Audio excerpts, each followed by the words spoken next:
2 weeks ago, we started a conversation. A conversation about what it truly means to be a Christian. What are the characteristics of being a Christian? The characteristics of being a believer. 2 weeks ago, we started talking about how we know that we can't do this on our own. That was the first character. If we had to sum up that characteristic in one word, humbleness. You have to be humble to be a Christian. There can be no room for pride. There can't be. Because the thing about pride, God can't use someone who is prideful, because God needs someone who has a heart to ask, who has a heart that is like, hey, look, God, I cannot do this on my own. I need to rely on you. Humbleness. The first characteristic that we talked about. Last week we talked about courage. Talked a lot about Joshua. Talked a lot about the battles, the wars that they went into. But before Joshua went on that expedition, after Moses or whatnot, after he took the torch from him, after Moses passed away, God told Joshua, be strong and courageous. This journey that you are on, that's what it's going to take. I'm not going to remove the obstacles. I'm not going to remove the things, but you are going to see me work. You are going to see me work, but you need the courage. You need the courage to do it. It takes humbleness. It takes courage to be a Christian. Now, what we're going to talk about today, like I said earlier, probably one of the main characteristics, the true characteristics of that really, I say it's the engine of being a Christian, of being a believer. If you take courage and you take humbleness and you put them together, you have a pretty little 5-letter word. A word called faith. It's funny because I think it might have been last week. It was either this week or last week or the week before. I remember when I was seeking the Lord about what I wanted to talk about or whatnot. I remember saying, Lord, am I qualified? I think it was last week, because I was talking about courage. And I told you before, I was someone who dealt with anxiety. I'm like, God, am I qualified to talk about this? I feel like the exact same thing this week. Because look, we'll talk about it. So, one of the things, that that you're going to have to do or whatnot on the journey of being a Christian, being a believer, is there's going to be a lot of times you have to take a moment. Take some time to really, truly evaluate where you are. There's a scripture in the Bible that talks about faith and how, if your faith is the size of a mustard seed, man, your faith can move mountains. Here's the thing. I'm at a point in my life or whatnot where I'm going to say this. I need a lot of things, right? I need God to really just move on my behalf with a lot of different things or whatnot. A lot of different things I don't know how it's going to get done. I was really evaluating myself. And I was evaluating my faith. Because I was really thinking about that scripture. I'm like, God, I at least got faith the size of a mustard seed now. I at least got that. At the bare minimum, I at least got this amount. Now granted, I feel like I've been rocking with God. I've been rocking with God my whole life, right? Both my parents were pastors. So God was always like a big part of my life or whatnot. It wasn't until I was about 9 years old, though, where I really started to grow in my faith. Because I started to truly experience the love of God. Now, I'm 24 now. A lot of life has happened since I was 9. And one of the biggest things that I have been struggling with for a while now, mentally and whatnot,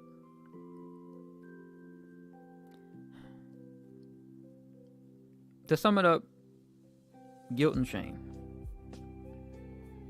Those have been one of the things that those have been some of the things I truly been struggling with or whatnot internally.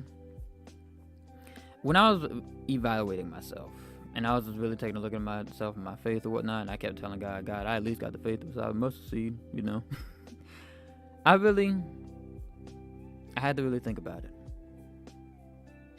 Because I really had to think about all the times where I'm in the season of waiting, right? I had to really think about all the times in this season where I have waited, but I was frustrated. I was waiting, but how many times did I question? Now, granted, I don't believe that questioning, any way you get to go to God, I don't believe is a bad way, because God is a big God. God can handle anything, right? That's what I truly do believe. But it got to the point where I was just questioning stuff, and the thing that I questioned, the thing that my faith was really struggling in, was the belief that God, you were going to do this thing simply because you love me. That was one of the things that I was truly struggling with.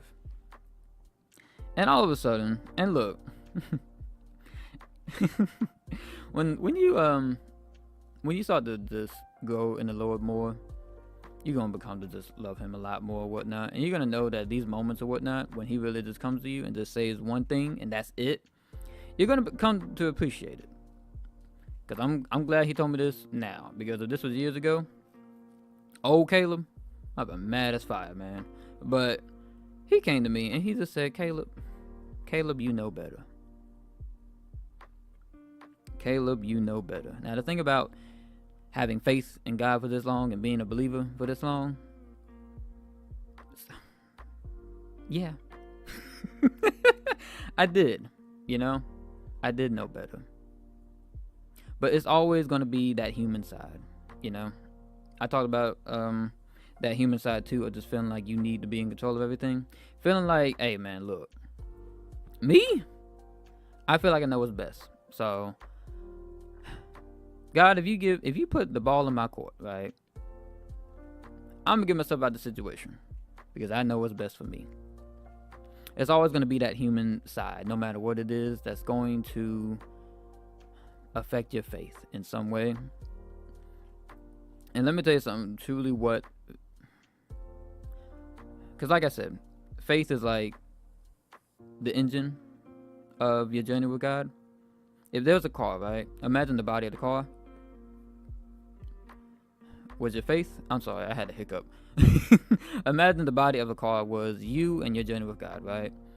And the engine was your faith. That's how important it is. You ain't gonna go nowhere without your faith. And the thing about faith is faith has a lot of layers. It's very deep. It runs very, very deep. But one of the main things that truly with your faith you cannot question. You can question a lot of things. I believe that. And God gonna give you answers. He gonna give you comfort. One of the main things I truly do believe that you cannot question in your faith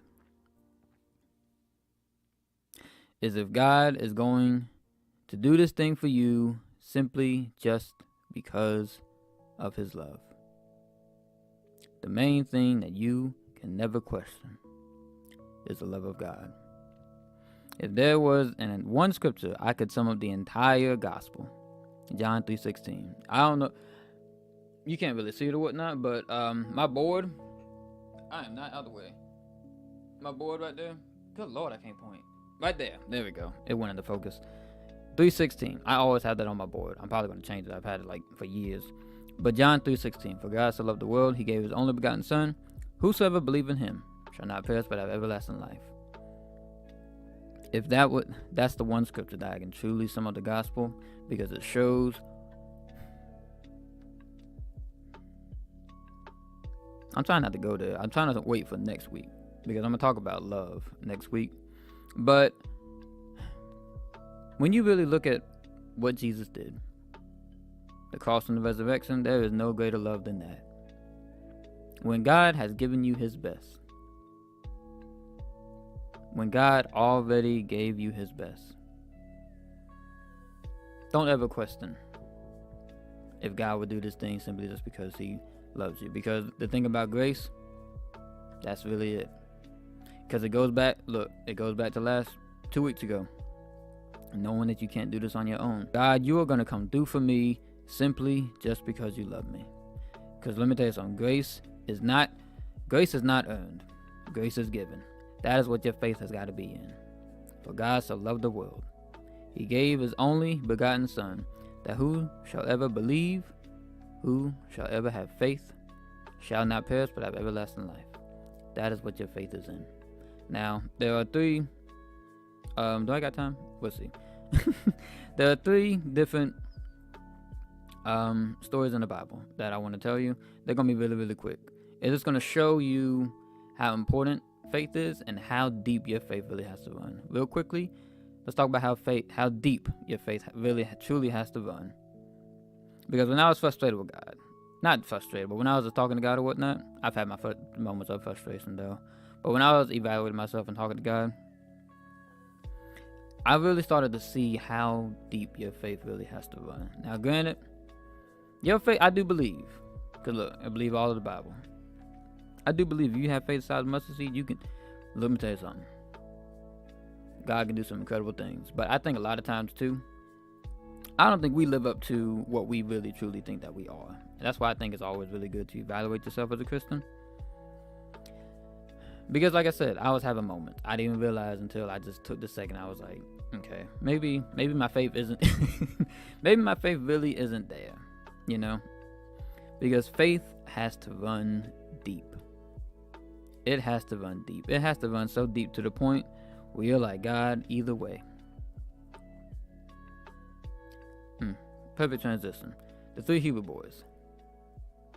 They were thrown into a fiery furnace. Now, quick backstory, just really, really quick. And I might share this up there too or whatnot. I'm not sure.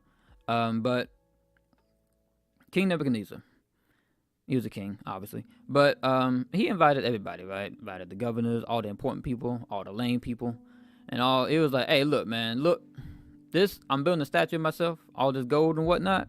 We gonna come around. We gonna celebrate me. Why? Because I'm dope, right? That's basically what it was. So everybody came. Everybody was celebrating, you know, worshiping and bowing down, right? By the way, real quick, when I was reading the story, I didn't realize that people were snitching for a long time. Because the way that the three Hebrew boys got caught or whatnot, you know, that they weren't worshiping and bowing down or whatnot, these people snitched. They said, hey, look, hey, King, his name is so hard, King Nebuchadnezzar. Them three right there, they ain't doing nothing. They ain't bowing down, they ain't worshiping, they ain't doing jack doodly squat. People been snitching for a long time. But King Nebuchadnezzar, right, came down, went to the three Hebrew boys, basically asked, hey man, is this true? Y'all ain't doing nothing. And they said, no, because the only person that we bow down to, the only person that we worship, is the Lord our God. Big G. Now, it's interesting because they knew the risk. They already knew. Because King Nebuchadnezzar said before whatnot, hey, anybody that don't do this, y'all gonna die. Straight up. I got a fire furnace over there. It's hot. Y'all gonna die. Y'all gonna go in it. They already knew the risk, right? But it takes courage to be a Christian. But King Nebuchadnezzar, they said, hey man, look, y'all ain't doing nothing. They said, no, only person who worship is our God. He said, bet. Turn the fiery furnace that I mentioned that he was going to throw them into, turn it up by 7. Turned it up by 7. Got so hot that it consumed the other guards around there. I mean, they weren't even in it, and it was that hot that it just burned them alive. King sure didn't care because he had one mission: kill the three people who were not worshiping and bowing down, because they celebrate their God, right? Before he threw them in there. And this is the part that I really truly want you to get. How deep your faith really has to run. King Nebuchadnezzar, he said, hey man, look, all right now. This thing is hot. You think I'm playing? Y'all gonna go in there. Y'all gonna die. You about to lose your life over just not bowing down and worshiping me. Are you sure that this is what you want to do? They said nope, and they said, hey, look, also, let me tell you something else. Our God is gonna come save us.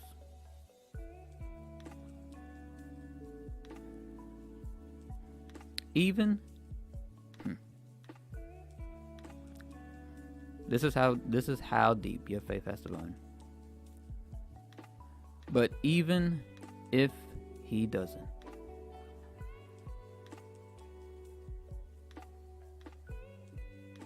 we are still not bowing down, and we are still not worshiping you.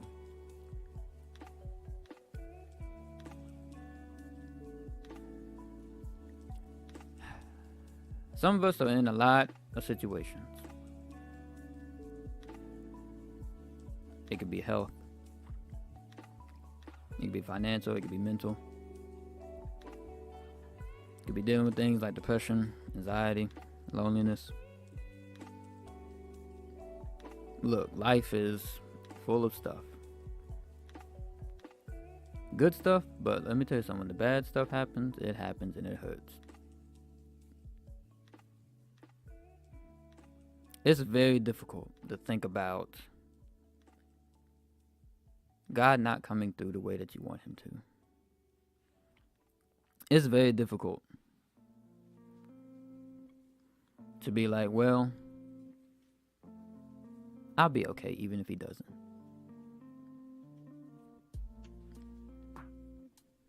I'll be fine or whatnot. God's still a good God even if he don't.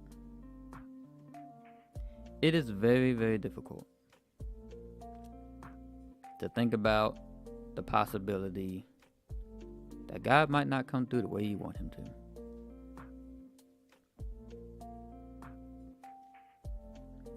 Even if he doesn't. That's how deep your faith has to run.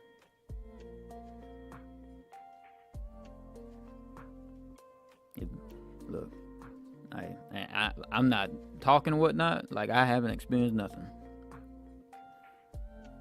If the bills don't make it this month,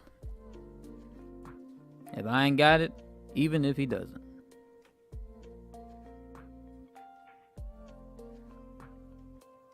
If I have to keep, dealing with things like just fear and depression and loneliness or whatnot, and I just feel like I can't make it another day, even if he doesn't.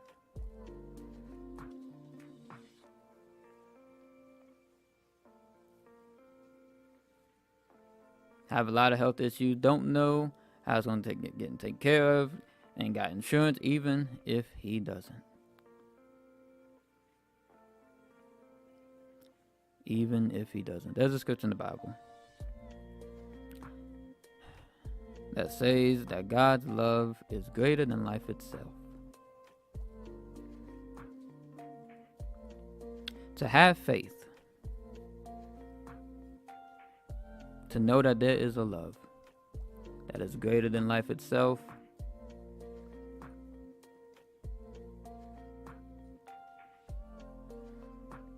it's incredible. Difficult, but it's not impossible. This is the reason why I always stress that God is not a genie, but God is God. There are a lot of things you cannot understand when it comes to God. A lot of questions that probably will not get answered until you make it to heaven, until you see him face to face. There are a lot of things that you just won't get, which is the reason why your faith has to run so deep. Now, because there is, I'm trying to figure it out, Lord, speak to me. Alright, let's go. Alright, so let me finish the story though, real quick, before I hop into the other thing. Even if he doesn't, we're still not bowing down. King said, I bet. Toss him in there. Now, granted, like I said, turn up times 7. They tossed him in there, whatnot. King Nebuchadnezzar, celebrating. He thought he won, right? He took another look. He said, "Hey, look." As one guys, "Hey, look. Do you Didn't we throw 3 people in there?" God said, "Yeah." He said, "Well, why do I see 4 people? Why do I see 4 people? And why does one of them look like the angel of the Lord? Why do I see 4 people walking through the fire?"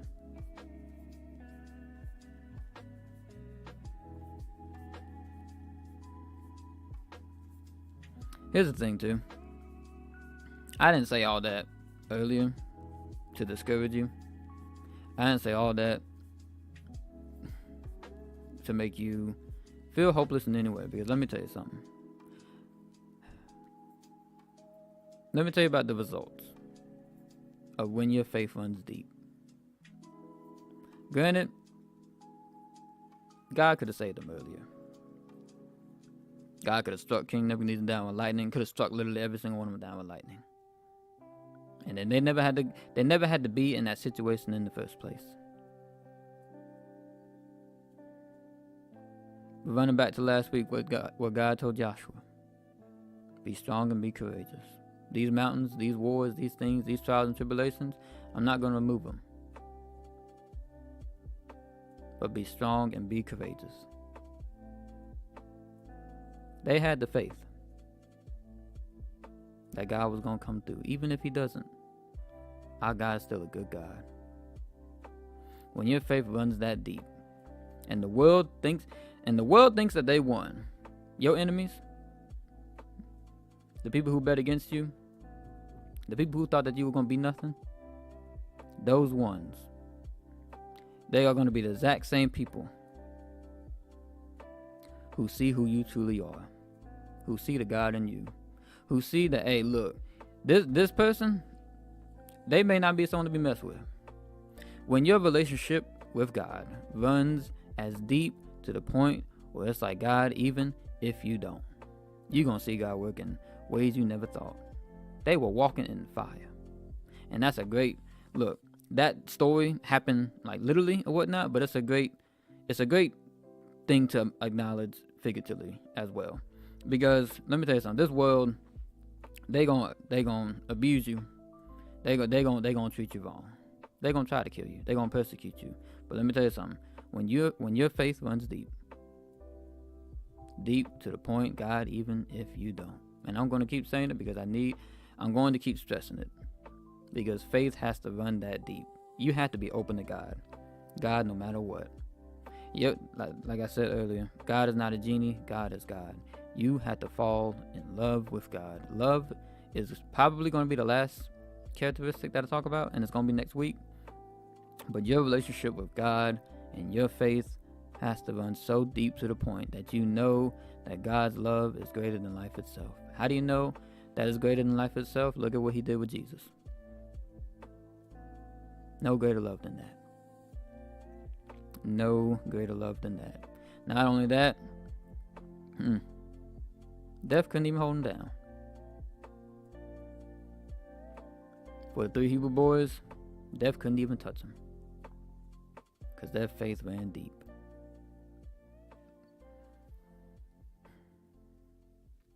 This is probably going to have to be a 2-parter, because I feel like faith and love really, they go hand in hand. They really do. In order to really have faith, you got to know what love is. So, I'm a dip.